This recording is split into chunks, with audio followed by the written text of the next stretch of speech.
യോഹന്നാന്റെ സുവിശേഷം 20-ാം അധ്യായം 1-ാം വാക്യം.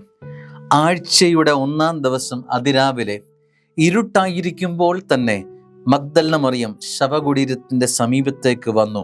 ശവകുടീരത്തിൻ്റെ കല്ല് മാറ്റിയിരിക്കുന്നതായി അവൾ കണ്ടു. സ്നേഹമുള്ളവരെ, ഒരു കല്ല് ഭദ്രമാക്കി വച്ചിരിക്കുക. മനുഷ്യ നിർമ്മിതമായ കല്ലറകൾ, അതിൻ്റെ സുരക്ഷിതത്വം മനുഷ്യർ തന്നെ ഏറ്റെടുത്തിരിക്കുകയാണ്. ഏറ്റവും ബലിഷ്ഠമായ ലഭ്യമായ ഒരു കല്ല് ഒരിക്കലും ഇതിൽ നിന്ന് പുറത്തു പോകരുത് എന്ന വിധത്തിൽ ബന്ദോസാക്കി വച്ചിരിക്കുന്നു. ഈശോ കല്ലറയിൽ ഭദ്രം. സ്നേഹമുള്ളവരെ, ആരോ ഇത് ഉരുട്ടുമാറ്റി കാവലേർപ്പെടുത്തിയിട്ടുണ്ടായിരുന്നു.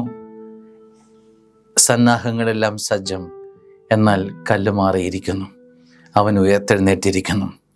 സ്നേഹമുള്ളവരെ, ഇത് ഓർമ്മിപ്പിക്കുന്നത് ചില മാറ്റങ്ങളാണ്. ജീവിതത്തിൻ്റെ ചില മാറ്റാനുഭവങ്ങളിലേക്ക് ഉയർപ്പ് നമ്മളെ കൊണ്ടുപോകണം. മനുഷ്യനിർമ്മിതമായ സജ്ജമായ ചില ക്രമീകരണങ്ങൾക്കപ്പുറത്ത് സ്വർഗ ക്രമീകരണങ്ങൾക്ക് ജീവിതം വഴിത്തിരിവാകുന്നു എന്നതിൻ്റെ സൂചനയാണിത്. അല്പം കൂടി കടന്നു പറഞ്ഞാൽ ജീവിതം സ്വർഗത്തിൻ്റെ ഹിതമനുസരിച്ച് വഴിത്തിരിവാകുന്നു എന്നുള്ളതാണ്.